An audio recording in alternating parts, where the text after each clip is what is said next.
ओम सजात्म स्वरूप परम गुरु शुद्ध चैतन्य स्वामी ने नमः।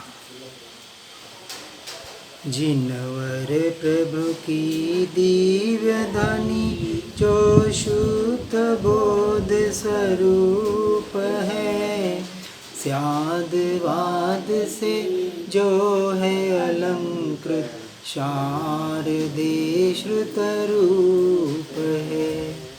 सिद्धांत गुण पर्याय चतु अनुयोगमय विस्तार है, महिमामय जिन वाणी माँ को वंदना शतवार है, वंदना शतवार है।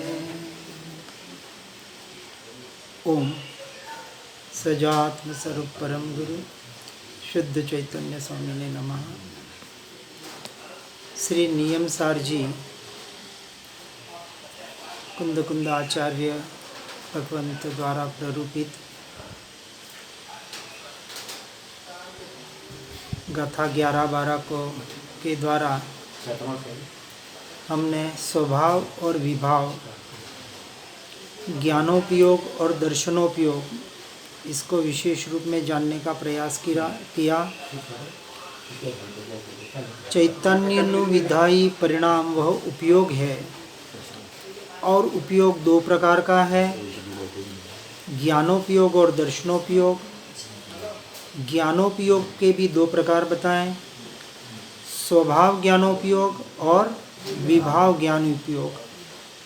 अब स्वभाव ज्ञानोपयोग के भी दो प्रकार कह रहे हैं। एक कार्य स्वभाव ज्ञान उपयोग अर्थात केवल ज्ञान उपयोग, वो एक कारण स्वभाव ज्ञान उपयोग अर्थात सहज ज्ञान उपयोग। कार्य कारण संबंध बताया। जो केवल ज्ञान स्वरूप ज्ञान है, जो सत्ता में पड़ा हुआ है भीतर में, उसे कहा कार्य, जिसको हमें सिद्ध करना है। और उसके लिए जो कारण स्वभाव ज्ञानोपयोग अर्थात जो सहज ज्ञान का उपयोग, कौन सा सहज उपयोग? जानना जानना जानना जानना, जो सहज ज्ञान की धारा बह रही है, उस सहज ज्ञान की धारा के द्वारा जो जानने में आ रहा है, तो क्या जानने में आ रहा है? जानने वाला ही जानने में आ रहा है। इस ज्ञानोपयोग का जो हम अभ्यास कर रहे हैं, ये जो पुरुषार्थ है, इसे कहा कारण स्वभाव ज्ञानोपयोग। ये तो हुआ स्वभाव ज्ञानोपयोग के दो प्रकार, जिसमें हमें परिणमन करना है। और जो अज्ञानियों का, मिथ्यात्वियों का परिणमन हो रहा है, उसका भी, वो भी ज्ञान का ही परिणमन है। ज्ञानी भी जान रहा है और अज्ञानी भी जान रहा है, लेकिन अज्ञानी मान रहा है कि मैं पर को जान रहा हूँ, पर मैं हूँ और पर मेरा है। और ज्ञानी क्या मान रहा है कि पर द्रव्य मेरा नहीं है, मैं स्व को ही जान रहा हूँ और स्वद्रव्य ही मेरा है। बस इतना मान्यता में फर्क है। और इस मान्यता का नाम सम्यक दर्शन है, सही मान्यता का, और गलत मान्यता का नाम मिथ्या दर्शन है। और ये दोनों परिणमन कहाँ हो रहे हैं? आत्मा में ही हो रहे हैं, स्वयं में ही हो रहे हैं। तो अब यदि इस परिणमन से हमें बचना है, तो इसका उपयोग हमें कहाँ करना पड़ेगा? अपने स्वयं से स्वयं में करना पड़ेगा। यही सबसे बड़ा पुरुषार्थ है। अब विभाव ज्ञानोपयोग के भी दो प्रकार बताएं, एक सम्यक विभाव ज्ञानोपयोग और एक मिथ्या विभाव ज्ञानोपयोग।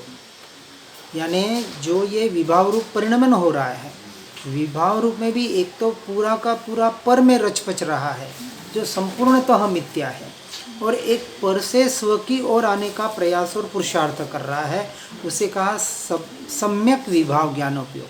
अभी वो मान रहा है मैं आत्मा हूँ, मैं जानने वाला हूँ, लेकिन किसको जानने वाला हूँ? पर को जानने वाला हूँ। इसको कहा विभाव। वो अभी स्वीकार तो कर रहा है, लेकिन विभाव को अपने आप को जानने वाला मान रहा है, इसलिए वो विभाव रूप परिणमित हो रहा है। अब यहाँ कह रहे हैं कि सम्यक विभाव ज्ञानोपयोग के भी चार भेद बताए। सम्यक यानी किसको? कि जो अपने आप को आत्मा स्वीकार कर रहा है, लेकिन मैं परद्रव्य का ज्ञाता दृष्टा हूँ, तो अभी वो पूरा सम्यक में नहीं आया है। तो इसको क्या है, उसके 4 भेद बताए।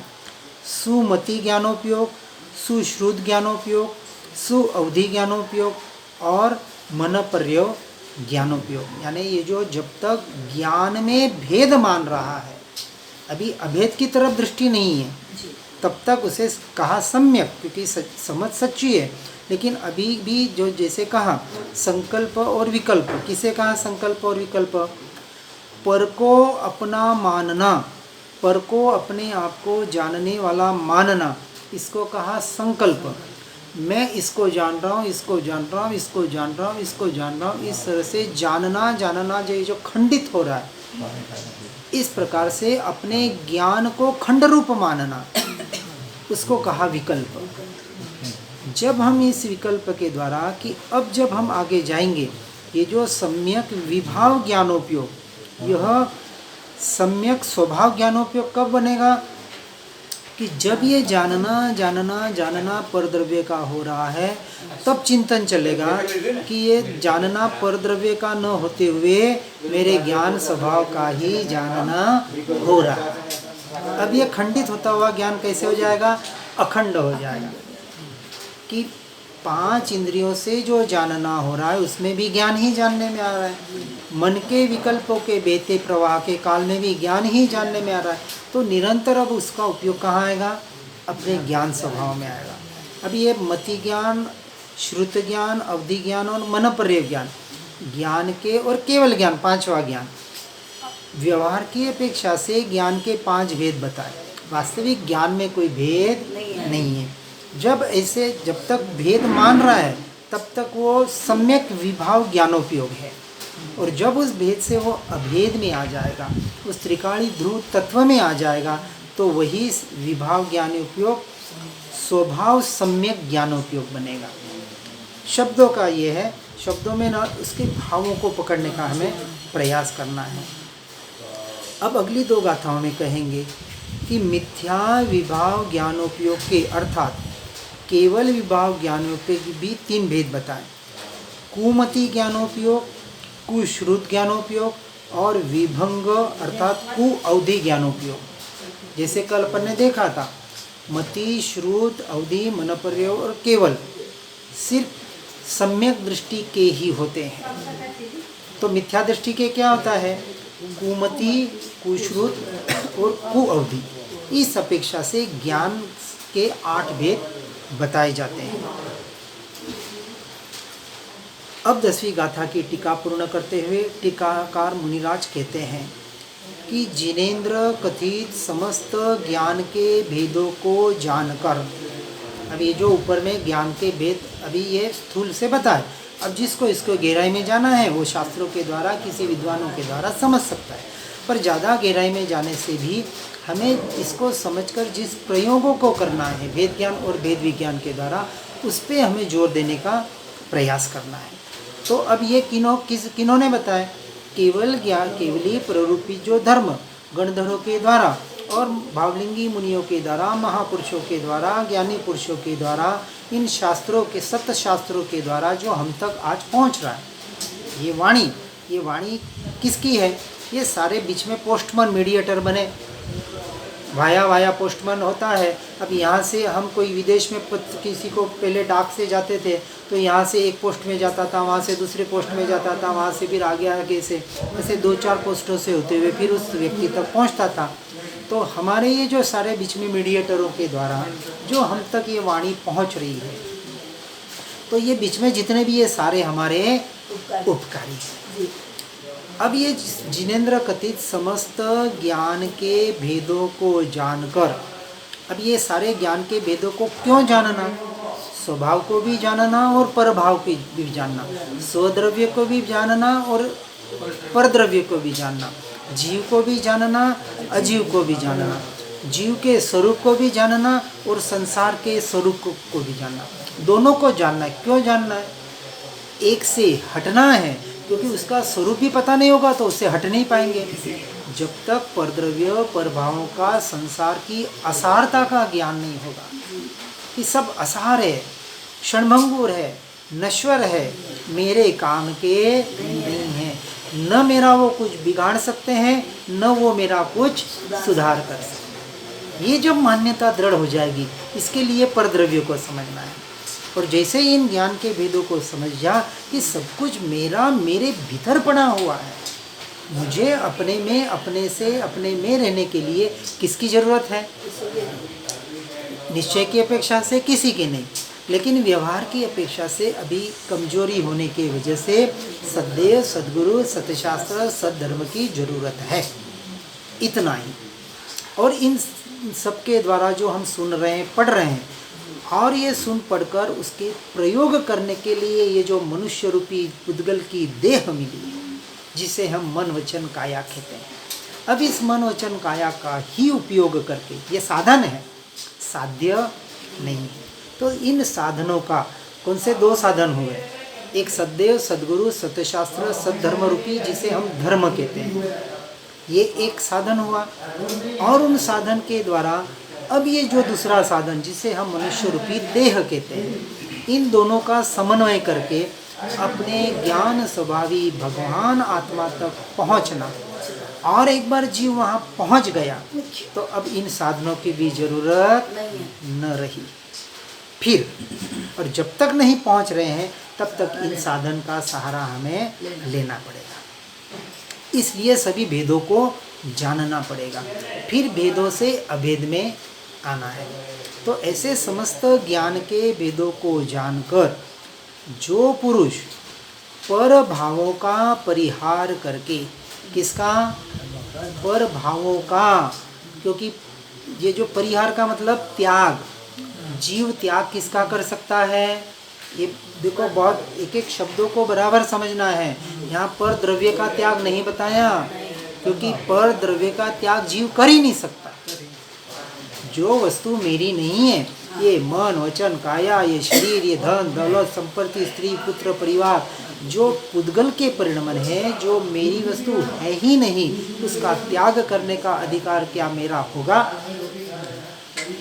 तो ये सहज ही छूट जाएगा।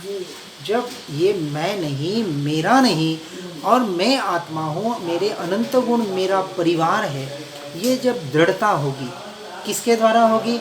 ये बाहर के ज्ञान के द्वारा, इस क्षम ज्ञान के द्वारा, शास्त्रों के द्वारा, गुरु के द्वारा, जिसके द्वारा जब समस्त ज्ञान के वेदों को जानकर जब वह पुरुष यानी आत्मा इन पर भावों का परिहार करके, क्योंकि भाव आत्मा से हो रहे हैं, तो अब आत्मा को ये जो विभाव रूप परिणमन हो रहे हैं, जो पर द्रव्य के निमित्त से हो रहे हैं, उन मोह राग द्वेष रूपी पर भावों का त्याग करके, परिहार करके, क्या भावों का भी त्याग कर सकता है? अब समझना, त्यागोपादान शून्यत्व शक्ति वाला आत्मा, आत्मा का मूल स्वभाव क्या बताया? न कुछ त्याग कर सकता है, न कुछ ग्रहण कर सकता है, उसको जरूरत ही नहीं है। तो फिर यहाँ क्यों बताया? तो कहा कि ये जो परद्रव्य के निमित्त से परभाव उत्पन्न हो रहे हैं, उसे अपना मानना छोड़ना, इसका नाम त्याग।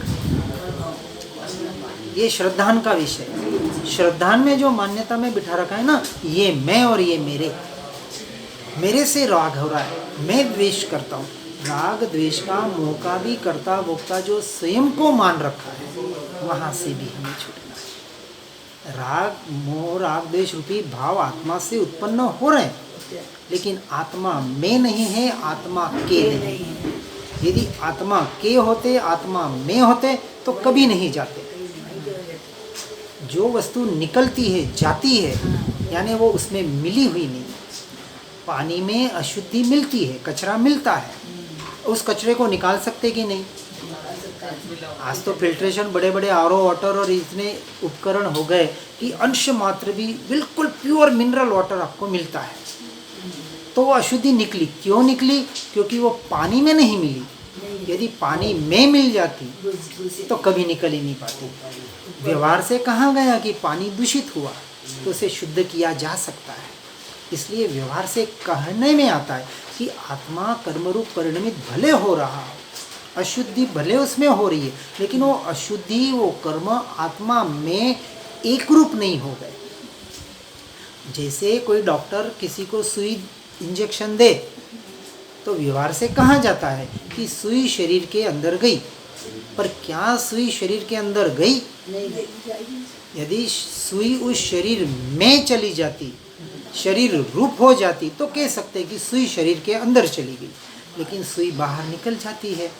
इसका मतलब सुई शरीर में जाकर भी शरीर में नहीं गई। इसी तरह कर्म आत्मा के साथ होते हुए भी आत्मा में नहीं गए, आत्मा रूप नहीं हुए। वो कर्म कर्म रूप है, आत्मा आत्मा रूप है। इस बात को बहुत गहराई से समझना है। इस तरह से इन ज्ञान के भेदों को जानकर जो पुरुष पर भावों का परिहार करके, पर द्रव्य का नहीं, अपने भावों को अपना मानना छोड़े कि ये मोह राग द्वेष के भाव जो कर्म के उदय से पर द्रव्य के निमित्त से हो रहे हैं, ये मेरा स्वरूप नहीं है, ये मेरा स्वभाव नहीं है। बस इस मान्यता को बदलना है, इस श्रद्धान को दृढ़ करना है, और इस श्रद्धान को दृढ़ करने का नाम सम्यक दर्शन है। इसलिए विभाव से हटना और स्वभाव को अपना मानना, ये श्रद्धान दृढ़ करना है। और परिहार करके निज स्वरूप में स्थित रहता हुआ, दो बात बता दी ना, नास्ति से परद्रव्य पर भावों का परिहार और आस्ति से निज स्वरूप में स्थिर रहता हुआ शीघ्र चैतन्य चमत्कार मात्र तत्व में प्रविष्ट हो जाता है। अब तीसरी बात बताई, पहले व्यवहार बताया, क्या बताया? परद्रव्य पर भावों से हटना। फिर दूसरी क्या बात बताई? निज स्वरूप में स्थित रहने का पुरुषार्थ, यहाँ तक पुरुषार्थ है। फिर तीसरी बात बताई, चैतन्य चमत्कार मात्र तत्व में प्रविष्ट हो जाता है, गहरा उतर जाता है। इसका नाम है सम्यक चारित्र। पहली बात बताई सम्यक दर्शन, फिर बताया सम्यक ज्ञान, फिर तीसरी बात बताई सम्यक चारित्र। अब ये इन तीन चीज़ों का समन्वय करके फिर इनके भेदों से भी हटकर जो अभेद में लीन हो जाता है, वह पुरुष परम श्री रूपी कामिनी का वल्लभ होता है, अर्थात मुक्ति सुंदरी का पति हो जाता है, अर्थात निर्वाण या मोक्ष को प्राप्त हो जाता है। इतना सा सिस्टम है मोक्ष मार्ग का। अब इस सिस्टम पे कितना कौन कैसे चल सकता है, किसकी कितनी समझ है, ये उसके समझ के ऊपर डिपेंड करता है, क्योंकि सब कुछ समझ का फेर है और कुछ भी नहीं है। और इस समझ का नाम ही, सच्ची समझ का नाम सम्यक दर्शन है, और उल्टी मान्यता का, उल्टी समझ का नाम मिथ्या दर्शन है। अब हमें क्या करना है? हाँ, अब यहाँ कह रहे देखो, सहज ज्ञानोपयोग परम पारिणामिक भाव से स्थित है तथा त्रिकाल उपाधि रहित है। सहज सामान्य स्वरूप यानी जिसे हम ज्ञान स्वभाव कहते हैं, जिसमें कोई भेद नहीं है, वो कैसा है? त्रिकाल है, तीनों काल में एक जैसा है। और कैसा है? सभी उपाधि से रहित है। उसमें से यानी सर्व को जानने वाला केवल ज्ञानोपयोग प्रकट होता है। उस ज्ञान स्वभाव में से उस त्रिकाली ध्रुव तत्व का जो अनंत गुण है, उस अनंत गुण के जो दो उपयोग बताए, ज्ञानोपयोग और दर्शनोपयोग, उसमें भी ज्ञानोपयोग की मुख्यता बताई है। इस अपेक्षा से ज्ञान ही आत्मा है, आत्मा ही ज्ञान है। उस अपेक्षा से ज्ञान, क्योंकि जो कुछ भी परिणाम हो रहा है वो जानने में आ रहे हैं, और उसको जो जानने वाला है वो मुख्यतः ज्ञान है, और उस ज्ञान में सारे गुण समाहित हो जाते हैं। अब इस अपेक्षा से जो बताया कि जो सहज ज्ञानोपयोग कारण है और केवल ज्ञानोपयोग कार्य है, ये जो जानना जानना जानना जानना जो निरंतर हो रहा है, ये कारण है। किसका कारण है? जो केवल ज्ञान ऐसा भीतर में रहा हुआ है, उस केवल ज्ञान रूपी कार्य को प्रकट करने के लिए ये ज्ञान कारण है। जब हम उस ज्ञान रूपी स्वभाव की ओर जाएंगे, उस जानने वाले की ओर जाएंगे और उसमें चिंतन निरंतर चलेगा कि जानने वाला ही जानने में आ रहा है। मैं निरंतर अपने ज्ञान स्वभाव को ही जान रहा हूँ। ये चिंतन निरंतर, इस चिंतन की धारा कितनी देर तक? आधा घंटा, 1 घंटा, 24 घंटे, और 24 घंटे नहीं, अनंत काल के लिए इस धारा में हमें बहना है, उसका अभ्यास करना है। सिर्फ सम्यक दर्शन के लिए भी नहीं, सिर्फ केवल ज्ञान के लिए भी नहीं, क्योंकि सम्यक दर्शन, केवल ज्ञान, मोक्ष ये तो क्या है, एक समय की पर्याय मात्र है। और मैं एक समय पर्याय जितना, मैं अखंड त्रिकाली ध्रुव चैतन्य तत्व भगवान, बस वो परिपूर्ण की तरफ दृष्टि का विषय, वो परिपूर्ण तत्व, बस ये जिसके दृष्टि में है उसका मोक्ष कैसा है? पक्का। हथेली में बोला ना, आंवले की तरफ, उसका रिजर्वेशन कैसे हो गया? Confirm ticket. हाँ, ठीक है ना। तो अब ऐसा होने से सहज ज्ञानोपयोग को कारण स्वभाव ज्ञानोपयोग कहा जाता है और केवल ज्ञानोपयोग को कार्य स्वभाव ज्ञानोपयोग कहा जाता है। इसलिए कार्य कारण संबंध बताया। शब्द समझ में आए तो अच्छी बात है, नहीं समझ में आए तो भी सीधी सी बात हम बताने का प्रयास कर रहे हैं कि जानने का जो निरंतर अभ्यास हो रहा है, उस जानने वाले में पर द्रव्य पर भाव जानने में आते हैं, वहाँ से भी हटना है। मैं पर द्रव्य पर भावों को जानता भी नहीं, पर द्रव्य पर भावों को जानने के काल में मुझे तो ज्ञान ही जानने में आता, और उस ज्ञान से फिर अपने ज्ञायक तक, उस द्रव्य तक हमें पहुँचना है जो हमारे दृष्टि का विषय है। बस सीधा सा सबका सार इतना ही है। अब आगे की गाथा में बताते हैं। जो ज्ञान केवल इंद्रिय रहित और असहाय है, वह स्वभाव ज्ञान है। स्वभाव ज्ञान अब किसको कहा? कि जो ज्ञान इंद्रियों से रहित है, यानी 5 इंद्रियों से और मन के द्वारा जानने में नहीं आया। मन और इंद्रियों से जो जानने में आ रहा है वह ज्ञान पर का ज्ञान है, स्व का नहीं। चाहे शास्त्रों का ज्ञान हो, चाहे धर्म क्रियाओं का ज्ञान हो, चाहे बाहर के संसार की किसी भी क्रिया का ज्ञान हो, ये बाहर का ज्ञान है, सूक्ष्म ज्ञान है। पर यह ज्ञान कैसा है? पर आश्रित है, पर के सहायभूत टिका हुआ है। और स्व का ज्ञान कहाँ है? स्व आश्रित है, उसे किसी की जरूरत नहीं है। इस अपेक्षा से कहा असहाय है, उसे किसी भी सहायता की जरूरत नहीं। मुझे यानी आत्मा को अपने स्वभाव में रहने के लिए किसी की जरूरत नहीं। मैं अपने से अपने में अनादि से था, अभी भी हूँ और अनंत काल से अपने में ही रहने वाला। हाँ, ऐसे ज्ञान स्वभाव की महिमा जब आएगी तब वह ज्ञान सम्यक रूप परिणमित होगा। तब तक वह ज्ञान कैसे है? मिथ्या ज्ञान है। अब हमें मिथ्या ज्ञान से हटकर इस अपने सम्यक ज्ञान में ही निरंतर आने का प्रयास और पुरुषार्थ करना है। और कितनी देर के लिए? अनंत काल के लिए करना है। अब ये पुरुषार्थ हमसे भूलकर भी न छूटे और निरंतर इसी का प्रयास और इसी का प्रयोग होता रहे।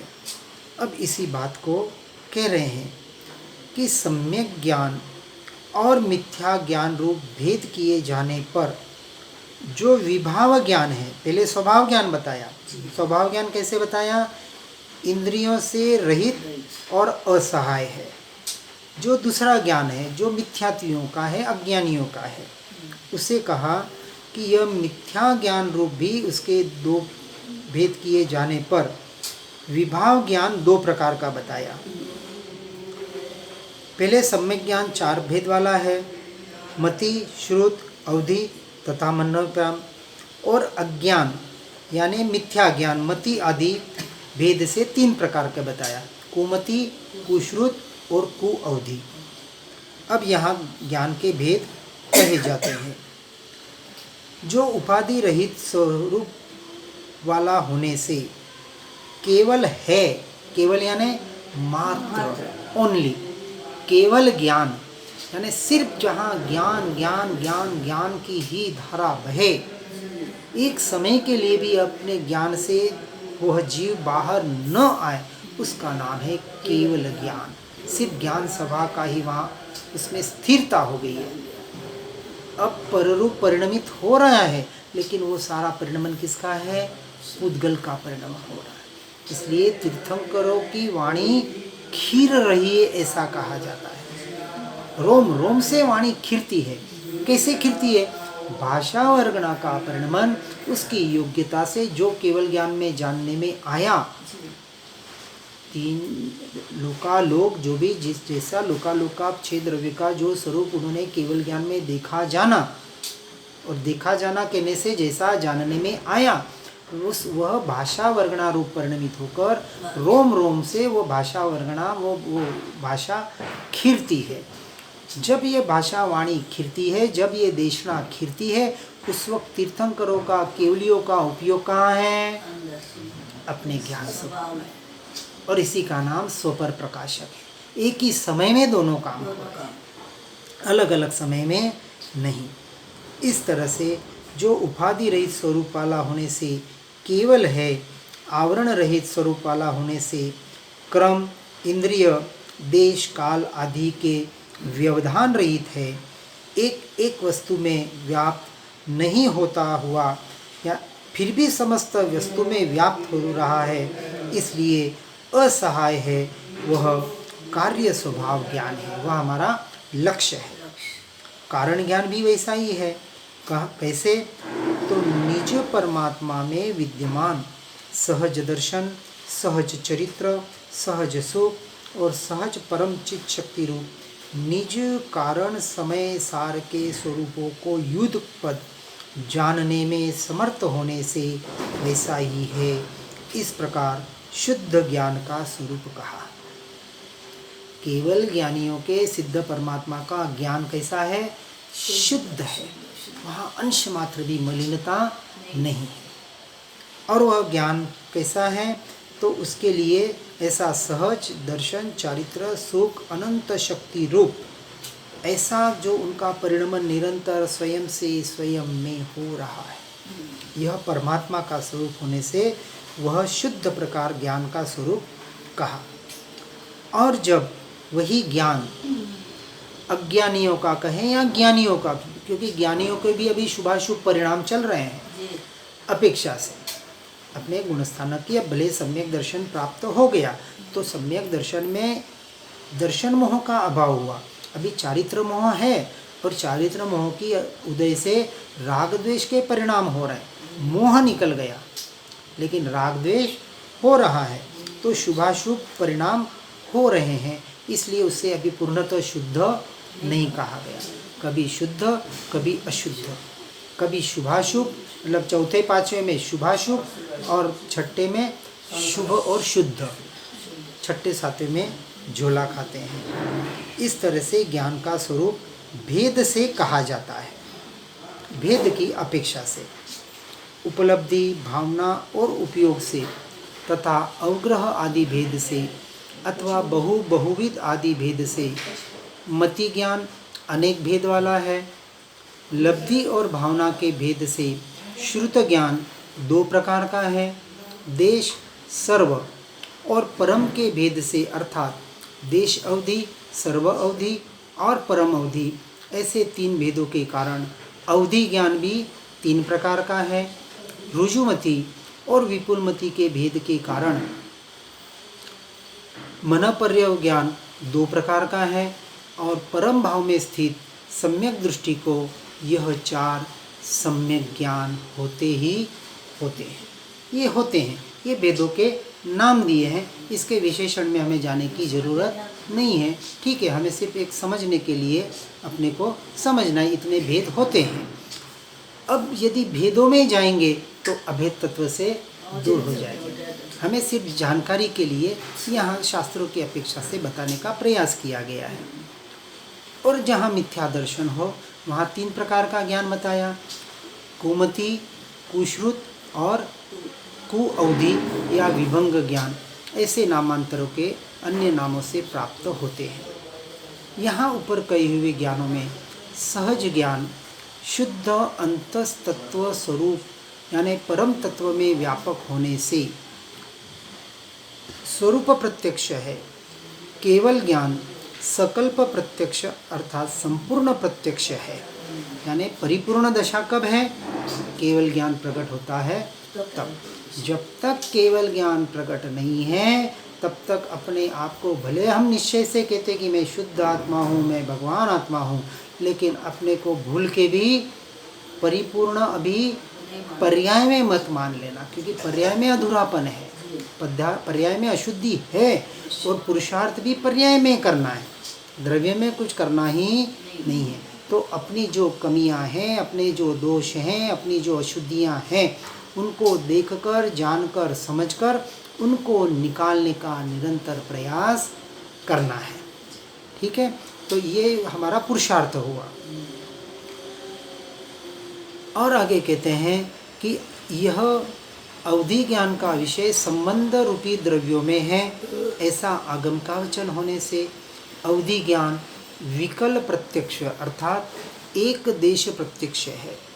उसके अनंतवें भाग में वस्तु के अंश का ग्राहक ज्ञाता होने से मनपर्य ज्ञान भी विकल प्रत्यक्ष है। यानी अवधि ज्ञान और मनपर्य ज्ञान पर की अपेक्षा से है, स्व की अपेक्षा से नहीं है।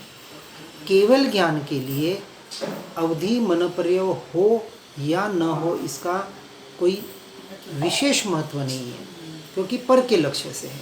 और मति श्रुत स्व के लक्ष्य से होने से वह सीधा आपको केवल ज्ञान का कारण बनता है। इसलिए मति ज्ञान और श्रुत ज्ञान दोनों परमार्थ से परोक्ष है और व्यवहार से प्रत्यक्ष है। तो इन दो के ज्ञान के सहारा के आधार से हमें सीधी केवल ज्ञान की तरफ उड़ान भरने का प्रयास और पुरुषार्थ करना। बहुत जनों को ये अपेक्षा होती है कि ऐसी रिद्धियाँ, सिद्धियाँ, कुछ नवनिधियाँ ऐसे कुछ भीतर में प्रकट होते हैं, कुछ ऐसे जो ध्यान में बैठते हैं ना, उनको क्या क्या प्रकट होता है। और इन यौगिक क्रियाओं में इतने अटक जाते हैं, इस नमस्कार चमत्कार में, इस दिव्य शक्तियों में, उनको ऐसे लगता है कि जैसे कुछ हमने सब कुछ पा लिया। इसलिए वहाँ अधूरापन रह जाता है। इसलिए यहाँ स्पष्ट कह दिया मति ज्ञान और श्रुत ज्ञान ही दोनों परमार्थ से परोक्ष है और व्यवहार से प्रत्यक्ष है।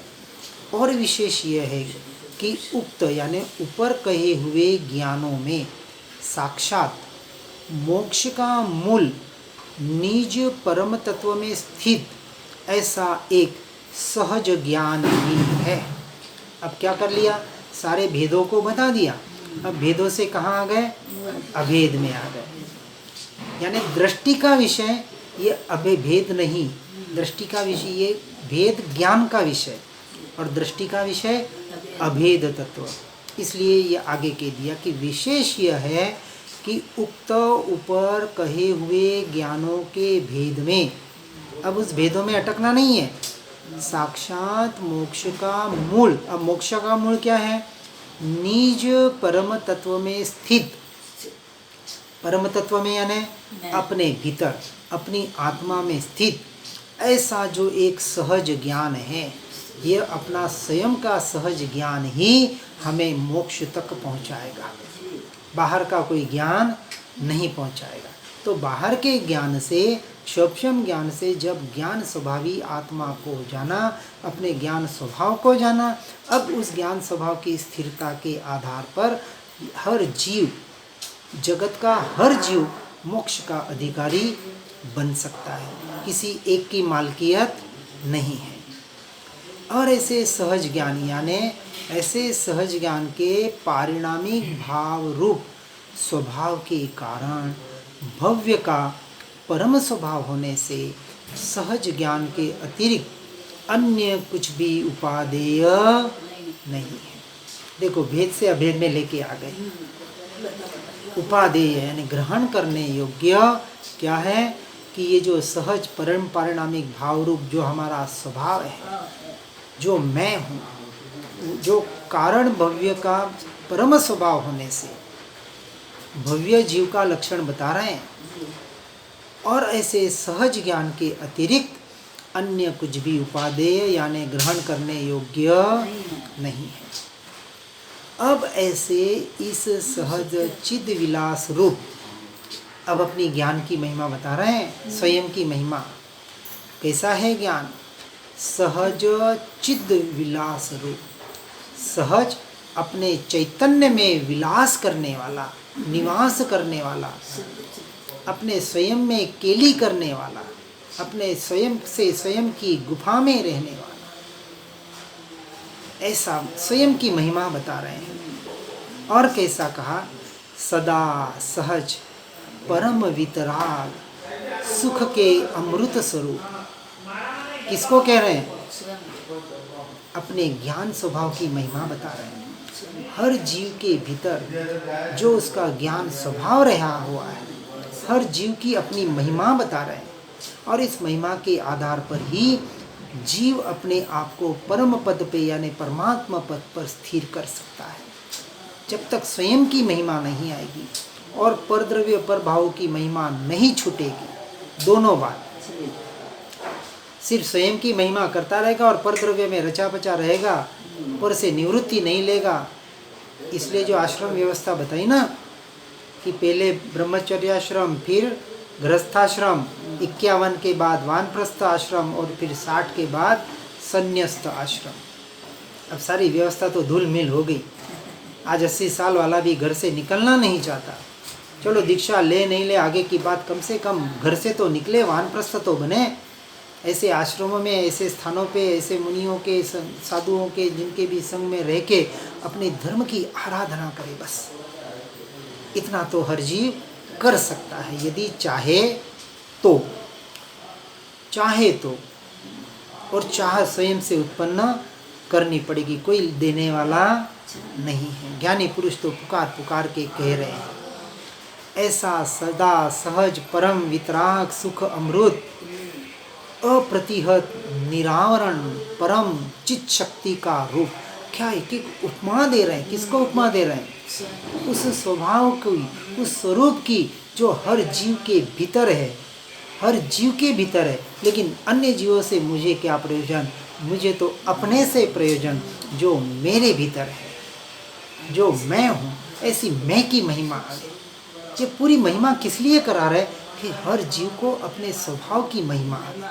आज दिन तक परद्रव्य पर भावों की महिमा की। अब उस महिमा से हटकर जब तक स्वरूप की, स्वभाव की महिमा नहीं आएगी तो उसमें स्थिर कैसे होगा? जिसकी महिमा आएगी उसमें स्थिर होगा। तो यहाँ स्वभाव की महिमा लाने का प्रयास कर रहे हैं। ऐसे अप्रतिहत निरावरण, किसी से उसका अहित हो जाए ऐसा, किसी से अहित जिसका हो ही न सके ऐसा अप्रतिहत निरावरण, जिसको कोई आवरण कर ही नहीं सकता। व्यवहार से भले कहें कि आत्मा पर कर्म के अनंत आवरण है, पर अनंत आवरण होते हुए भी आवरण आवरण में है, आत्मा आत्मा में है। कर्म और आत्मा का निमित्त नैमित्तिक संबंध भले हो, लेकिन निश्चय की अपेक्षा से कहा कि कर्म आज दिन तक मुझे छुए ही नहीं। जड़ और चैतन्य बनने द्रव्य नो स्वभाव भिन्न।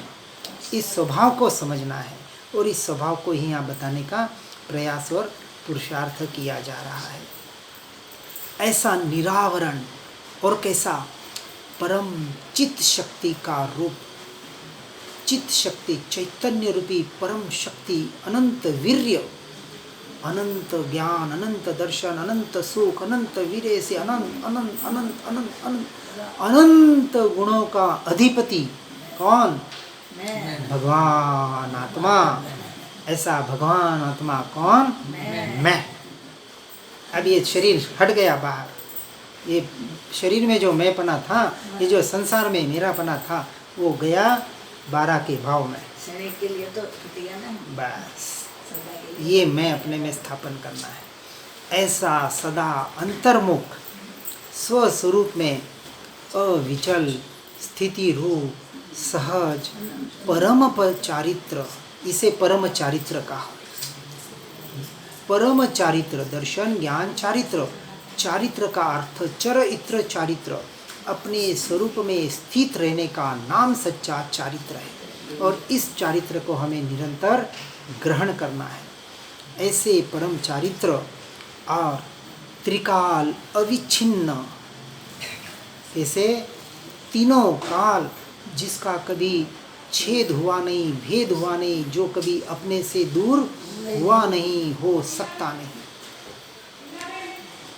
अनंत काल में अनंतानंत भव भ्रमण किया, 84 लाख की योनियों में ऐसे अनंत भव, 84 लाख का भव भ्रमण भले हो गया, फिर भी मैं अपने को छोड़कर कभी गया नहीं, जा सकता नहीं। पुद्गल के परिणाम, पुद्गल का परिवर्तन भले हुआ हो, द्रव्य क्षेत्र काल भाव और भव ऐसे पंच परिवर्तन अनंत भले हो गए, लेकिन मेरा परिवर्तन आज दिन तक नहीं। मैं जहाँ था वहाँ अपने में था, अभी भी अपने में हूँ और अनंत काल तक अपने में ही रहूँगा। ऐसा त्रिकाल अविच्छिन्न अटूट होने से सदा निकट, ऐसी परम चैतन्य रूप की श्रद्धा, ये सम्यक दर्शन का विषय है। श्रद्धा ऐसे सदा निकट, सबसे निकट कौन? शरीर भी नहीं, मैं ही मेरे निकट, मेरे से मुझ में, अपने से मुझे अब किसी की जरूरत, किसी की जरूरत नहीं। ऐसे परम चैतन्य रूप की श्रद्धा, इस श्रद्धा का नाम सम्यक दर्शन, अटूट श्रद्धा।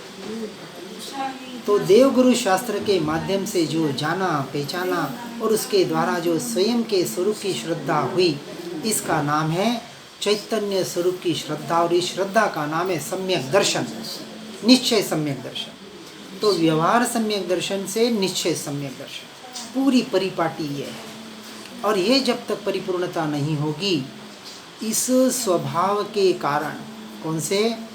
अपने इस अनंत जो स्वयं का आत्मा का जो स्वरूप है, जो स्वभाव है, जो अनंत चतुष्टय से सनाथ है, कभी अनाथ हुआ नहीं। श्रेणिक महाराजा जब अनाथी मुनि के पास गए, कहा मैं इस राज्य का नाथ हूँ। अरे भैया तू अनाथ कहाँ से नाथ हो गया? नाथ तो वहाँ बैठे समोसरण में।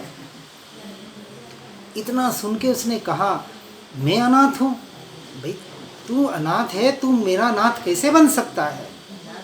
तो व्यवहार से तो मेरे परमात्मा पंच परमेष्ठी ये देवगुरु शास्त्र मेरे नाथ है, और निश्चय से मैं ही मेरा नाथ हूँ। मुझे किसी नाथ की भी जरूरत अब न रही, जब स्वयं की पहचान हो गई। जब जीव सम्यक दृष्टि होता है, तब उसकी मान्यता में, विचारधारा में ऐसा चलता है। ऐसा सनात, ऐसी आत्मा को, किसे? ऐसी आत्मा को, स्वयं को, अनाथ मुक्ति सुंदरी के नाथ को भाना चाहिए। किसको भाना चाहिए? स्वयं से, स्वयं को। आत्म ध्याने आत्मा रिद्धि मळे सभी आई रे, आत्म भावना भावता जीव लहे। बात एक ही है, शब्दों का हेर फेर है। यहाँ श्रीमद् राजचंद्र जी ने कहा और वहाँ उपाध्याय यशो विजय जी ने कहा। सभी ज्ञानी पुरुषों का, महापुरुषों का शब्दों का फेर हो सकता है, आशय में कहीं भी फेर नहीं है।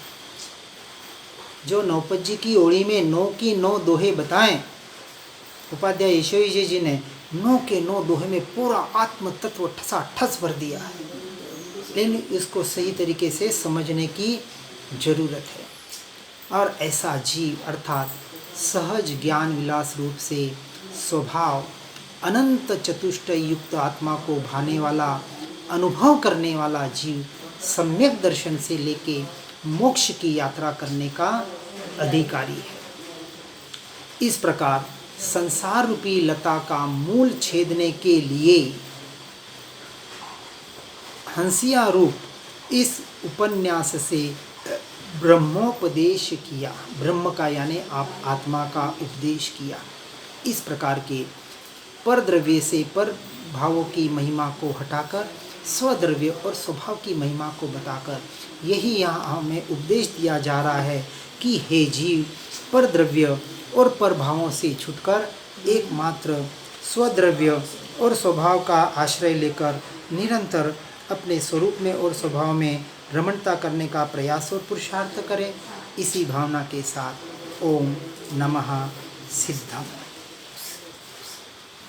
श्री जिनवाणी जिनवरवाणी जग जीवों को सुखदानी, मोह विनाशक तत्व प्रकाशक भविक जनों के मन आनी। पूर्ण ज्ञान के महासिंधु से रत्नत्रय के रत्न मिले, ज्ञान भानु का उदय हुआ है, भव्यों के ही कमल खिले। मोह मान अज्ञान तिमिर को ज्ञान किरण से दूर किया, सुनय जगाती कुनय भगाती, स्याद वाद का मार्ग दिया। वस्तु स्वरूप यथार्थ बताया, बतलाया निज आत्म राम। धन्य धन्य जिनवाणी माता, शत शत वंदन सतत प्रणाम। शत शत वंदन सतत प्रणाम।